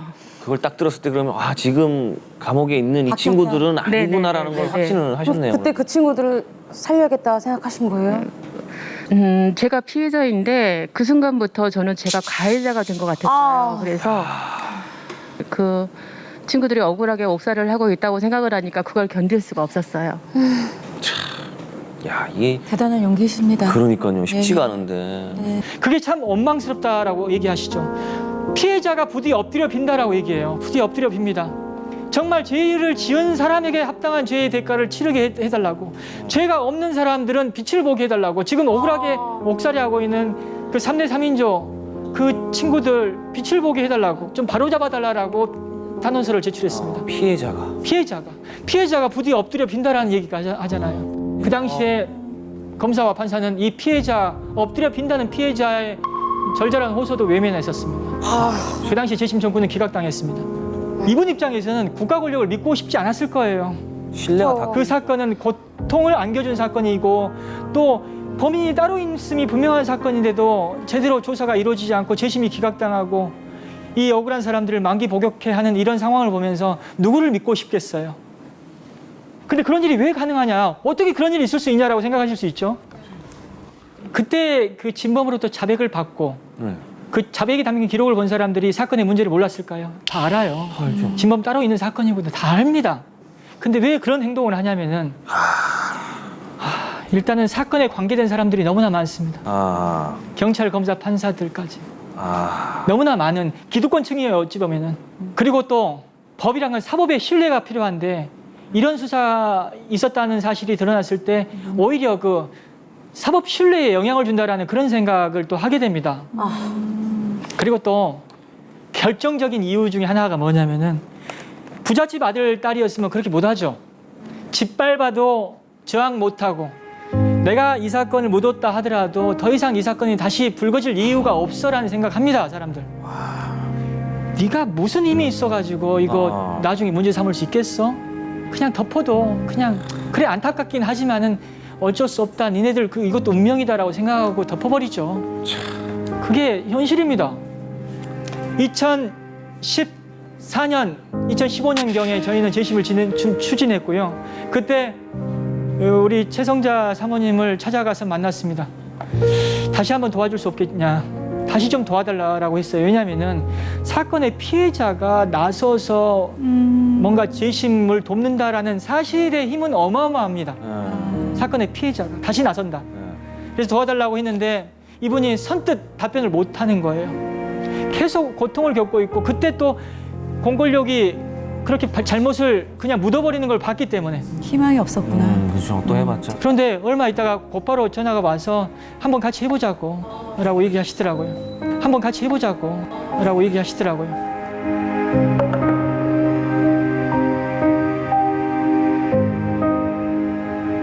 계기가 있었을까요? 이제 세월이 흘렀잖아요. 네. 그리고 저는 그 사건 얘기를 저희 아이한테 한 번도 해본 적이 없어요. 20살이 다될 때까지 네. 한 번도 해본 적이 없었는데 변호사님이 찾아오신 날 그날 처음으로 얘기를 했어요. 저희 아이한테 이런 일을 있었는데 이제 어떻게 할까라고 얘기를 했더니 했어야지 딱 그러더라고요. 했어야지 딱 그 말이 저한테 되게 크게 들렸어요. 그래서 제가 그냥 움직임을 용기를 냈던 거죠. 저는 좀 사실 걱정했었거든요. 하지 마라든가 엄마 무섭잖아 라든가 이렇게 하면 좀 제가 이렇게 망설일 수도 있는데 예를 들면 뭐 복잡하게 또 얽히는 게 그러니까요. 또 힘든 일이 될 수도 있고. 또 한 번 했다가 한번 그쵸. 묵살된 적이 신뢰를 이제- 잃었으니까. 예. 참, 정말 아드님도 너무 대단합니다. 대단하세요, 네, 진짜. 아드님도 대단하고. 그리고 자신에게 트라우마를 안긴 범인 이것 때문에 삶이 망가졌는데 이 범인이 진범이요? 진범이죠. 진범이 세상 밖으로 나왔어요. 이 사건은. 진범이랑 지금 악수를. 그렇죠. 이게 무슨 일이에요? 이 진범이 어떻게 나타나게 되냐면은 사람 죄 짓고 못 삽니다. 못 살아요. 다리 뻗고 못 잡니다. 이분 제가 듣기로는 한때는 좋았대요. 사람 죽였다고 했는데도 풀어주니까. 근데 악몽을 계속 꿨답니다. 교도소에 갇혀 있는 꿈. 만기가 됐는데도 풀려나지 않는 꿈. 때로는 교도소 안에서 그냥 집단으로 그냥 때리는데 맞는 꿈. 이런 꿈들을 계속 꿨다고 해요. 너무 고통스러웠고 억울하게 옥살했던 그 사람들의 삶을 저희가 그 포털 사이트를 통해서 연재 기사를 쭉 내보냈는데 그 기사를 보게 돼요.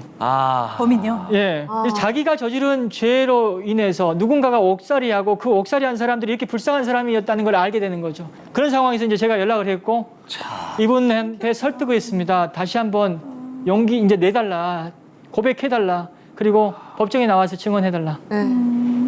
하겠다 했는데 또 주저하였었습니다. 왜냐하면은 자신이 저지른 참혹한 결과라는 게 있는데 그 피해자들이 있는데 그 피해자가 용서하지 않으면 나설 수 없죠. 근데 이 피해자 우리 최성자 사모님 그리고 유가족들이 그래 아직도 믿긴 하지만 그 억울하게 옥살이한 사람들의 재심을 돕는다면 그러면 우리가 용서하겠다라고 한 거죠. 야, 저 쉽지 않은데. 사모님 이쪽 오십시오. 잠깐만요. 네. 잘 오셨습니다.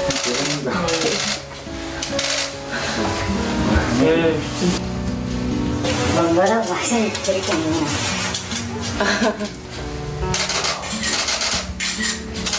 저도 물론 어렵게 왔지만 이분도 어렵게 오셨죠. 그냥 다 내려놓을게요. 서로. 저도 좀 많이 내려놓을 거니까.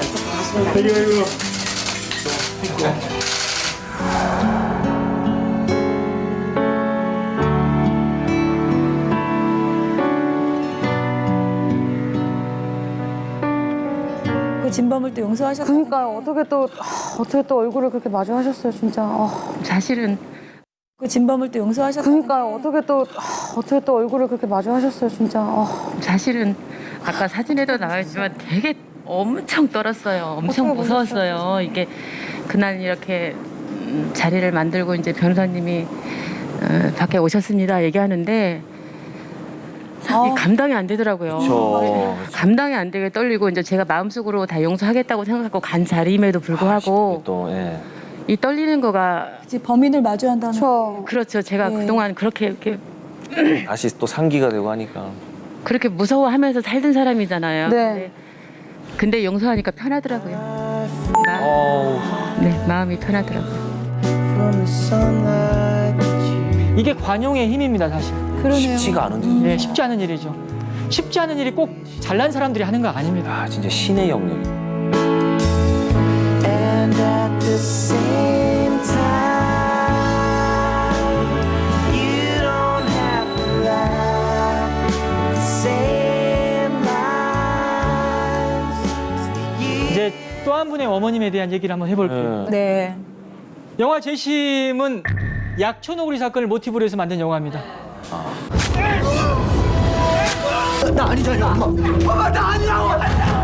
조현우 씨는 살인죄로 10년 만기 목욕하고 출소했습니다.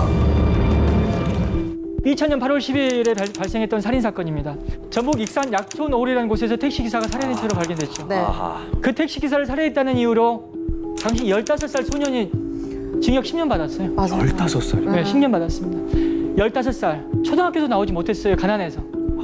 징역 10년을 받아서 복역하던 중에 진범이 따로 있다는 제보가 익산 옆 동네인 군산경찰서에 접수가 됐었습니다. 네. 아, 이것도 진범. 그 제보를 받아서 또 형사 한 분이 아주 그냥 열정적으로 수사를 했었습니다. 아, 정의가. 1년 동안. 15살인데. 그래서 진범의 자백을 받고 진범을 숨겨줬던 친구의 자백도 받고 여러 또 의미 있는 증거를 수집했는데 네. 당시에 그 수사 결과를 묵살해버렸던 거예요. 또 그때도 예. 쌀은 무슨. 진범을 풀어주고 또 15살 소년으로 하여금 징역 10년 만기 복역하게끔 만든 사건이 약촌오구리 사건입니다. 인생을 망쳤네 그냥. 그 사건에도 어머니 두 분이 존재하죠. 아, 어머니 두 분이 들어있습니다. 한 분 먼저 얘기해드리면 억울하게 옥살했던 15살 소년의 엄마. 네. 그 엄마가 자식이 지금 경찰서에서 어떤 수사를 받고 있는지도 모르고 자식이 지금 의심을 받고 있다고 하는데 경찰들이 잘 봐줘야지 우리 자식 억울함 벗을 것 같아서 토종닭 2마리 잡아가지고 백숙을 끓이고 그 압력밥솥 그 국물 흐리지 않게끔 잘 보자기에 담아가지고 그 경찰서에 갖다 줬어요. 아유. 그 경찰들이 그 토종닭 먹었겠죠. 근데 영화를 보신 분들은 아시겠지만 이 사건에서 경찰들은 그 15살 소년을 여관으로 데려가가지고 때리고 정말 잠을 재우지 않고 고문하는 수사를 했었거든요. 네. 기가 막힌 일이죠. 토종닭 먹고 힘내서 우리 아들 억울함 풀어달라고 했었는데 힘내가지고 오히려 가혹한 수사를 해버렸습니다. 아, 그 어린아이를. 그렇죠. 그 엄마한테 그 상황을 여쭤보면 이런 얘기 하세요. 돈이 있었으면 변호사를 사치해 닭을 잡았겠냐고. 아. 우리 사회에서 누명을 쓰고 가난한데 누명을 쓰는 사람들이 할 수 있는 일이라는 건 분명히 한계가 있다. 그래서 이 어머니를 통해서는 또 그런 약자들이 어떤 서름도 보게 되고 어쩔 수 없이 그냥 또 할 수 있는 일의 어떤 한계도 경험하게 됩니다. 저는요, 재심을 진행하면서 재심으로 무죄 판결을 받는 것도 중요하지만 그때 풀려났던 진범을 다시 잡아가지고 처벌케 하는 거 굉장히 중요하다고 봤어요. 왜냐하면은 공소시효가 다 끝나가지고 진범을 처벌할 수 없게 되면은 제가 어떻게 살 수 있겠어요. 진범은 반드시 처벌을 시켜야 되는데 네. 그런데 제 불안감을 잠재워 주신 분이 바로 지금 온몸이 붕대에 감긴 채로 자식을 안고 울고 있는 태환이 엄마입니다. 1999년 대구 효목동의 한 골목길을 걷던 6살 태환이. 그 뒤로 한 남성이 다가가 갑자기 황산을 끼얹었고 태환이의 얼굴과 온몸은 흰 연기를 내며 순식간에 타들어갔습니다.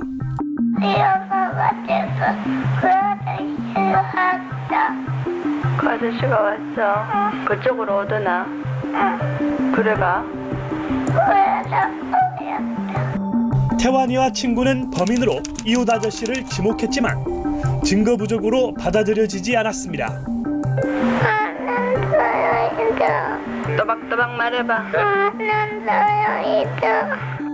49일 만의 사투 끝에 태환이는 우리 곁을 떠났습니다. 수사는 미궁에 빠지고 검찰은 결국 불기소 처분을 내렸습니다. 근데 이 사건의 공소시효 그 당시를 기준으로 2015년 8월 9일이면 공소시효가 끝나는 상황이었습니다. 2015년 8월 9일이면 진범을 잡아도 진범을 처벌할 수 없는 상황이었습니다. 아, 공소시효 때문에. 공소시효가 끝나가니까. 그러니까 이 엄마 가만히 있을 수 없죠. 살인죄 공소시효를 피해줘 주십시오. 우리 태안이를 죽인 법인 잡아야 될 것 아니냐고 하면서 국회의 문을 두드렸습니다. 난 처참한 모습으로 세상을 떠났는데 이게 공소시효라는 그 제도에 맡겨가지고 그 억울함을 풀어줄 수 없다면 이 태안이 엄마의 노력 덕분에 살인죄 공소시효는 2015년 7월 말에 폐지가 됐습니다. 법을 바꿨네. 법을 바꿨어. 국회의원들이 법을 바꾼 걸로 알고 계시는데 국회의원들이 태안이 엄마의 노력이 없었다면 법 못 바꾸죠. 그래서 세상을 바꾸는 것은 잘난 사람들은 아닙니다. 잘난 사람들을 움직이게끔 하는 소시민들이 연대하는 힘이라고 저는 생각합니다. 그런데 정작 아쉬운 것은, 안타까운 것은 태안이 사건에는 적용을 못 받았습니다. 그 이후에. 안타깝죠. 근데 정작 약천오리 사건이 혜택을 받은 거예요. 약천오리 사건은 2015년 8월 9일 날 공소시효가 끝나는 상황이었습니다. 태안이 엄마가 노력해가지고 10일 남겨놓고 공소시효가 폐지되는 바람에 이 사건의 진범이 다시 잡혀서 지금 징역 15년 받아서 교도소에 있습니다. 우리 태환이가 미랄이 됐네. 그치? 진짜.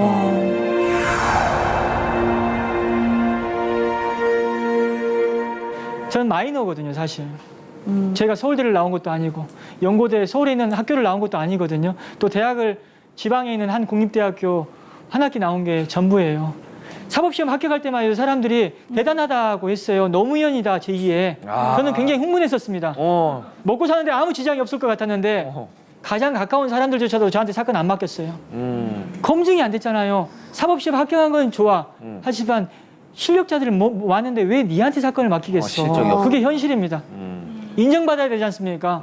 인정받으려면 남들이 안 하는 사건에서 의미 있는 결과를 내는 건 저한테 너무나 중요했죠. 그래서 이 사건, 이런 재심 사건을 하게 됐던 것이고, 하다 보니까 사람이 조금씩 바뀌는 거죠. 또 예전의 기억들을 떠올리게 되고 물 길어 올리게 되는 거죠. 사람마다 다 아픈 기억은 다 갖고 살고 있어요. 다 제가 오늘 드린 말씀을 듣고 다 본인 각자의 어떤 아픈 기억을 저는 떠올릴 거라고 생각해요. 제 얘기가 마중물이 돼가지고 확 길어 올리시면 좋겠다. 이게 현실적이다. 제가 듣기로는 이렇게 다른 분들 억울한 사연을 풀어주시면서 변호사님도 억울한 일도 많고 또 생활이 조금 많이 힘들어지셨던 적도 있다고 들었거든요. 뭐 듣기로는 파산한 적도 있다고 들었는데. 파산까지는 안 했습니다. 왜냐면은 파산해버리면 저희 변호사 자격 없어지거든요.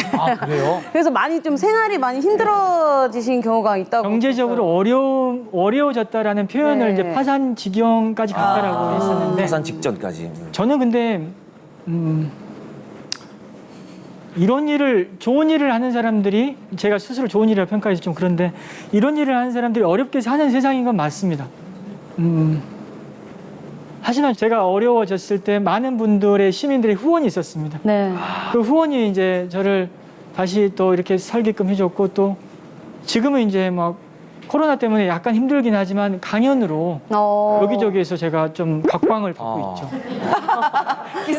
갑자기 핀 조명이 내려오는 것 같고 뒤로 광이 나는 것 같아서. 아니, 조금 더 부각을 받더라도 너무 이렇게 자만하지, 인기에 너무 연연해하지 마시고 이렇게 미제 사건이나 재심 사건에 더욱더 이렇게 좀 억울한 일 당하신 분들의 그걸 좀 많이 풀어주셨으면 좋겠어요. 네, 노력하겠습니다. 네, 우리 박진영 변호사님께 큰 박수. 감사합니다.